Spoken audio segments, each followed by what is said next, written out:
What's going on, everybody? Joe from NDB Aviation. I'm back with another State of the Flight Simulation update. This warrant is for the end of April 2021 going into May 2021 and forward.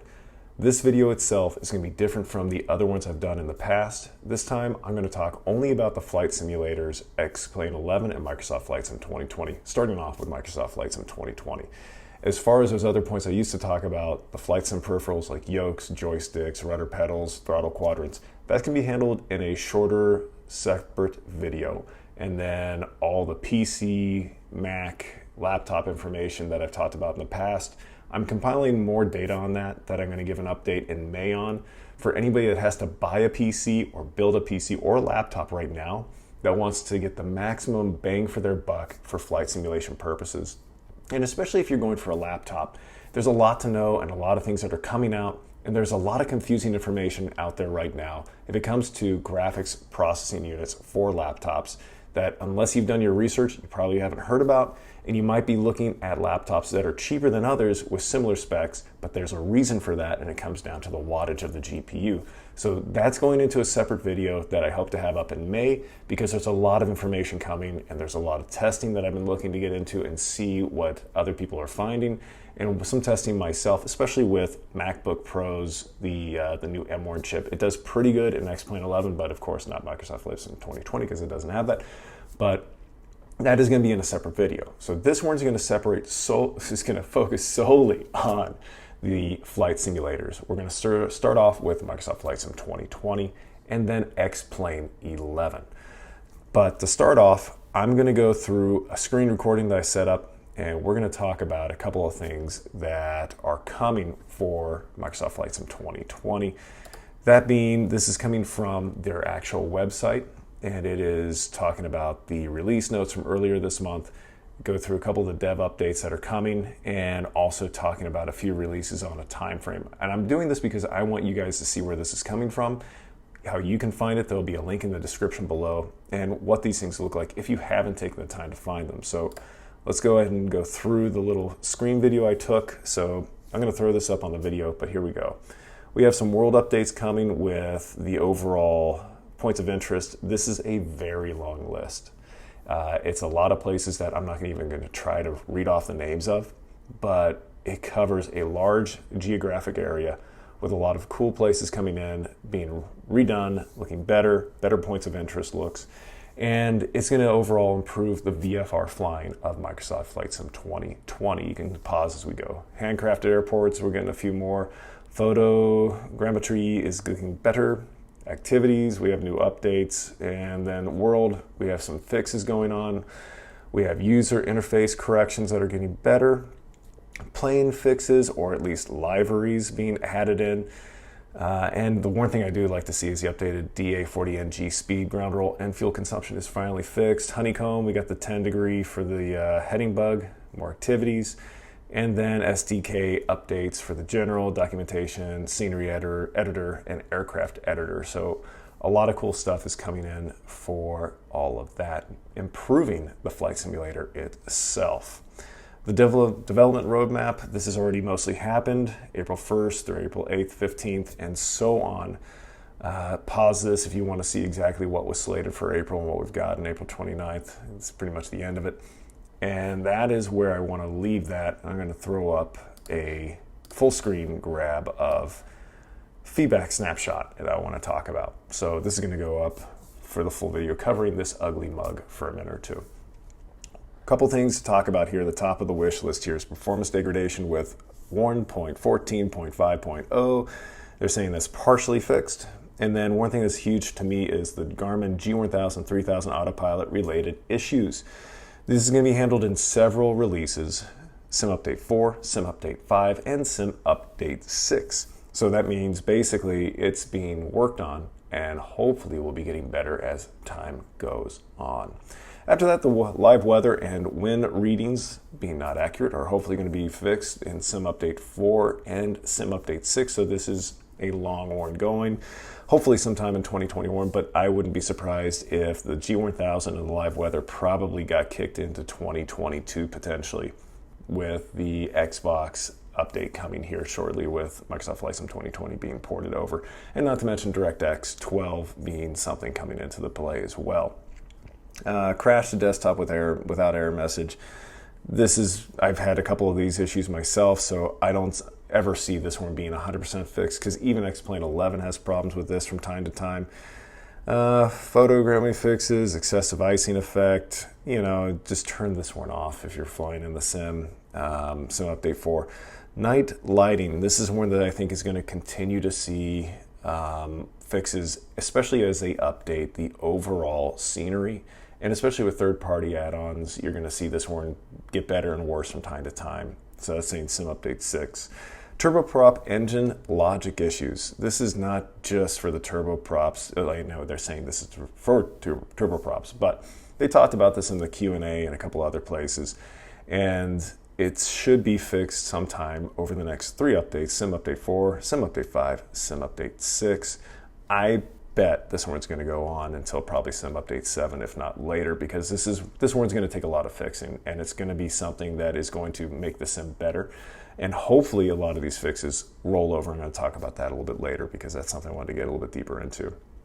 And you can see from this list, if you want to read all the other ones of these in here, go ahead and pause it here, because we could go on for a long video pulling up all the top bugs, top wishes, and diving into each one, but I think that would be excessive. So at this point, let's come back to my ugly mug and let's go over to my actual note list here.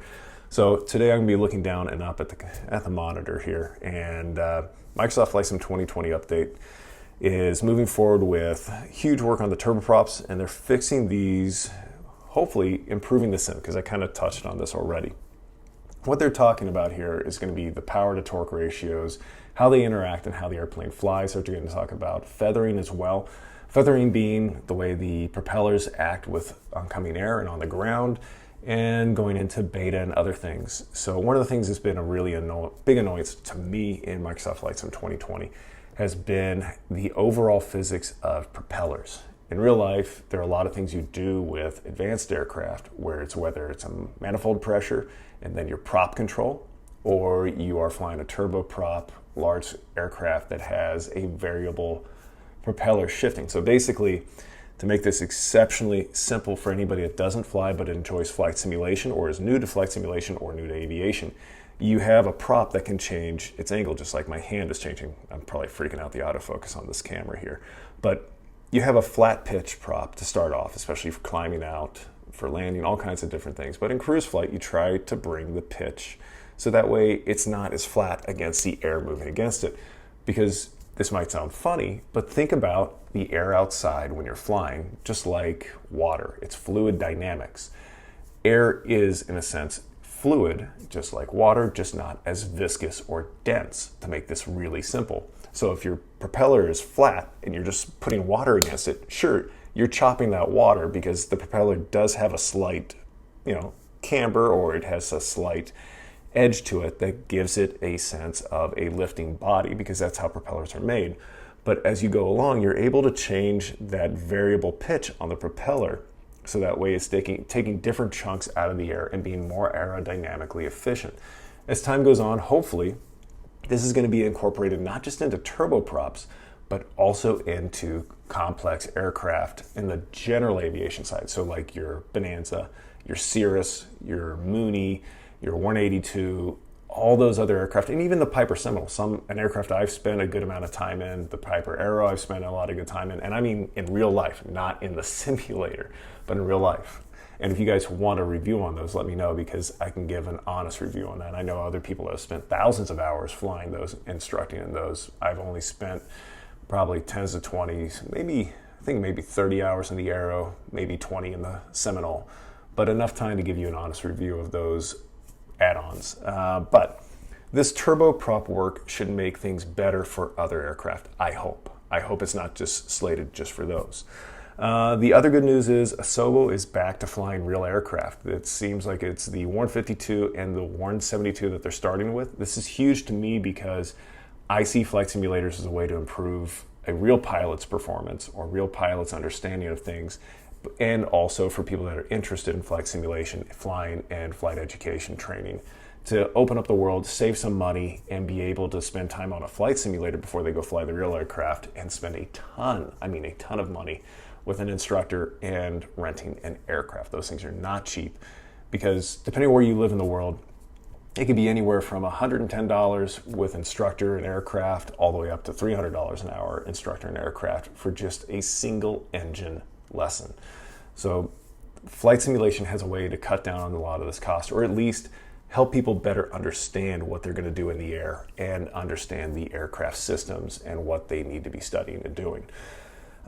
So hopefully a lot of that time they're spending in the real aircraft will truly help them out with physics in the overall physics engine for Microsoft Flight Sim 2020. I see it only as a benefit because as I've seen this sim develop and mature, to me, Microsoft Flight Sim 2020 is a great flight simulator for fun, but it's not really a training platform yet. I hope it gets there because the flight sim world in Microsoft Flight Sim 2020 is so much more vibrant and alive than X-Plane 11. However, X-Plane 11 is my go-to if I'm instructing somebody for any reason. Customization tab and selecting aircraft. Now, this is a new one that I was just kind of playing with the other day before I left for a trip, and I saw that you can change the deflection for the ailerons, the rudder, and the elevators. So what this could be that I like is if there's a slight physics issue with the aircraft you're flying that you want to tweak. This is something I've noticed in real life that we can't tweak as a pilot. But say I've flown different Piper aircraft, like a different Archer 1, Archer 2, Cessna 172, like the N model, the Papa model, Sierra, or we don't really have a Sierra model, but so on and so forth. There are slight changes, there are slight differences in CGs and the way the aircraft feel overall. I've flown a 40-year-old Skyhawk and I've flown a 15-year-old Skyhawk and some newer. And the way they fly can be vastly different when you really get a sense of how the planes truly fly. And there can be so many different reasons why. But when you get into the nitty-gritty of flying, there are some things that airplanes do differently, and it could just come down to the engine, come down to the rigging of the cables, how tight the rigging of the cables are. There's so many issues. So I think this ability to change, plus or minus the overall ability of the deflection there, will probably help people fine-tune the aircraft to fly similar to what they fly in real life, if you fly in real life, and maybe create a little bit better of a performance for simmers as well, for the fun factor as well. And it might even help with sim training as well in the future. G1000 updates are coming, so this is something we talked about. It's Sim Update 4, Sim Update 5, Sim Update 6. I am betting, like I said earlier, this one's going to go even further. The G1000 has a lot of features in it. The G3000 especially, it's integral, it's important, it's something that I wish they had taken care of earlier. But again, this is one of those things where Microsoft Flight Sim 2020 comes back to the people that are developing it and the people they're working with to bring the realism level up. Because I think Microsoft Flight Sim 2020 has done a great job, Asobo's done a great job getting the sim out there and tweaking it as they go. But my worry has always been from day one that Microsoft Flight Sim 2020 would end up the same way that Microsoft Flight did years ago. It had a lot of promise. There was thought that maybe it would become bigger than it was going to be, and then it faltered, fell apart, and disappeared. So there's a lot there to consider going forward with that. Large fixes in the works for future updates. So basically scroll through the dev update page. Big scenery updates as you saw from scrolling down. DirectX 12 is coming, but no DLSS yet really planned until after DirectX 12. With DirectX 12 coming, I would definitely think about looking into your overall PC specs, if they're going to be enough moving forward.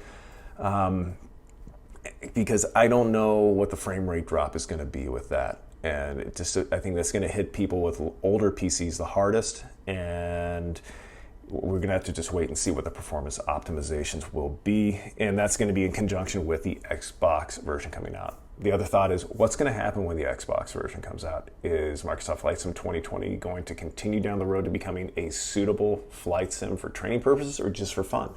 I think the Xbox port of Microsoft Flight Sim 2020 is going to be a huge potential pivoting point for Microsoft Flight Sim 2020 being good or bad. It's going to be really interesting to see what happens with that. And I hope we continue down the road of becoming a full-fledged flight simulator for training purposes as well as for fun, just like X-Plane 11.